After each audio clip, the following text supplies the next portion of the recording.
আজ শনিবার আমাদের নিরামিষ খাবারের দিন, তাই সাম্বার আর ইডলি বানাচ্ছি। ছোটবেলা থেকে দেখে আসছি প্রায়ই শনিবার হলে মা ইডলি বানায়। আজ তাই ভাবলাম মায়ের কাছ থেকে ইডলি বানানোটা আমিও শিখেই নিই। নমস্কার, আমি রাজশ্রী।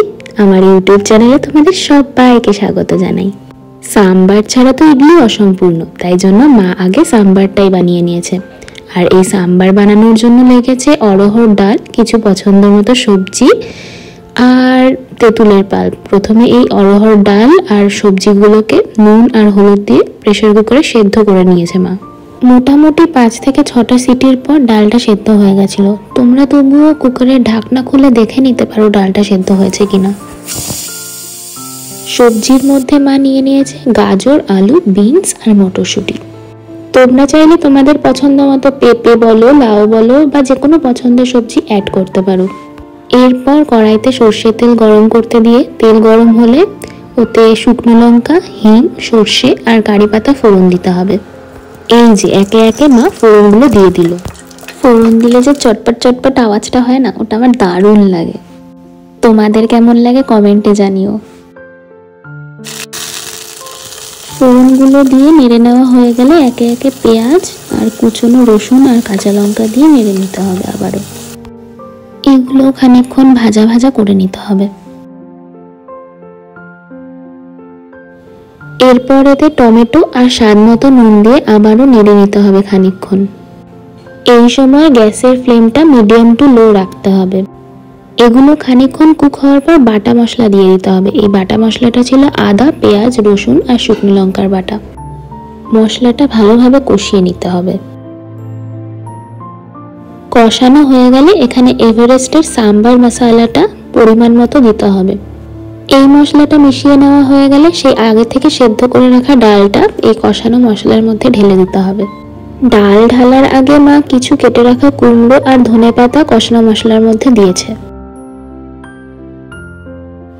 এই যে এবার প্রেসার কুকার থেকে ডালটা কড়াইয়ের মধ্যে ঢেলে দেওয়া হলো। এবার কষানো মশলার সাথে ডালটাকে মিশিয়ে নিতে হবে আর তার সাথে আরো কিছুটা জল দিয়ে ডালটা রান্না হতে দিতে হবে। মা যখন ইডলি আর সাম্বার বানায় তখন এটার সাথে নারকেলের একটা চাটনিও বানায়, ওটাও দারুণ খেতে হয়। বাট ওটা আজকে আর বানানো হয়নি, পরে কখনো তোমাদের সাথে শেয়ার করে দেবো রেসিপিটা। এরপর আবারও স্বাদ মতো নুন দেওয়া হলো আরো একটু, আর তেঁতুলের পাল্পটা অ্যাড করা হলো। তেঁতুলের পাল্পটা অবশ্যই ছেঁকে নিয়েই অ্যাড করতে হবে। মায়ের ডাল বানানো প্রায় হয়েই এসেছে। এরপরে মা আর একটা স্টেপ করেছে, যেটা তোমরা না করলেও পারো, বাট এটা যদি করো তাহলে টেস্ট আরো অনেক অনেক অনেক ইনক্রিজ করবে। তড়কা লাগানোর জন্য মা অন্য একটা ছোট্ট প্যানে গরম তেলে শুকনো লঙ্কা, সর্ষে, কারি পাতা আর লঙ্কার গুঁড়ো, কাশ্মীরি লঙ্কার গুঁড়ো ফোড়ন দিয়ে নিয়েছিল। এবার এই ফোড়নটা তৈরি করা ডালের সাথে মিশিয়ে দিতে হবে। ব্যাস, টেস্ট বহুত বেড়ে যাবে। যাই হোক, সাম্বারটা বানানো হয়ে গেল, বাট ইডলির ব্যাটারটা তো আগে থেকেই বানিয়ে রাখতে হয়। ইডলির ব্যাটার বানানোর জন্য 3:1 অনুপাতে চাল আর বিউলির ডাল নিয়ে রাত্রেবেলায় ভিজিয়ে রাখতে হবে। পরের দিন সকালবেলায় এটার একটা পেস্ট তৈরি করতে হবে, আর 2 দিনের জন্য এই পেস্টটা ঢাকা দিয়ে বাইরে রেখে দিতে হবে ফার্মেন্টেড হওয়ার জন্য। ওদিকে দেখছি মায়ের সাম্বার বানানো হয়ে গেছে। প্রসেসটা একটু লেন্দি হলেও খেতে কিন্তু দারুণ টেস্টি হয়। ওদিকে আর একটা কথা মাথায় রাখতে হবে, ইডলির ব্যাটারে কিন্তু আগে থেকে নুন মেশানো যাবে না, একমাত্র বানানোর সময় দিতে হবে। ইডলি বানানোর জন্য ইডলি মেকারে প্রথমে জল গরম হতে দিতে হবে। জলটা কতটা দিতে হবে সেটা দেখে নিতে হবে, একটা লেভেল থাকে, সেই লেভেল অনুযায়ী জলটা দিতে হবে যাতে নিচের ছাঁচটা ডুবে না যায় জলের মধ্যে।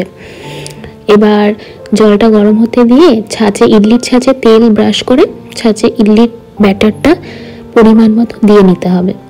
ছাঁচে ব্যাটার দেওয়া হয়ে গেলে ছাঁচগুলো ইডলি মেকারের মধ্যে বসিয়ে একের পর এক বসাতে হবে।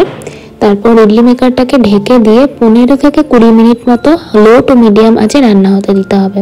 মা তো ইডলিগুলো ইন্ডাকশনে বানিয়েছিল। আমাদের এই ইন্ডাকশনটায় একটা অটোমেটিক ইডলি মোড আছে, যেটা দিয়ে দিলে, সেট করে দিলে ইডলিটা একা একাই হয়ে গিয়ে ইন্ডাকশনটা অফ হয়ে যায়, তাই জন্য আর খেয়াল করতে হয় না যে টাইম কত হলো।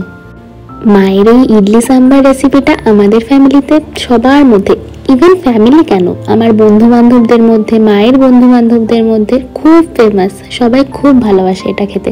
সবাই বলে যে এই স্পেশাল সাম্বারটার মতো টেস্ট নাকি আর কোথাও পায়নি। পাবেই বা কি করে, এটা তো একটা সিক্রেট রেসিপি। এটা আসলে আমাদের পাশে একজন মারওয়াড়ি আন্টি থাকে, ওই আন্টির রেসিপি। আমার ছোটবেলায় মা যখন প্রথম ইডলি বানানো শিখেছিল তখন তো ইউটিউব ছিল না, তাই জন্য ওই আন্টিটা নিজের রেসিপি মাকে বাড়িতে এসে হাতে ধরে শিখিয়ে দিয়ে গেছিল। আজকের ভিডিওটা ভালো লেগে থাকলে লাইক, শেয়ার আর কমেন্ট করতে ভুলো না কিন্তু, কারণ এরমই আরও সিক্রেট রেসিপি এই চ্যানেলে আসতে চলেছে। আজ তাহলে আসি, টাটা, সবাই ভালো থেকো।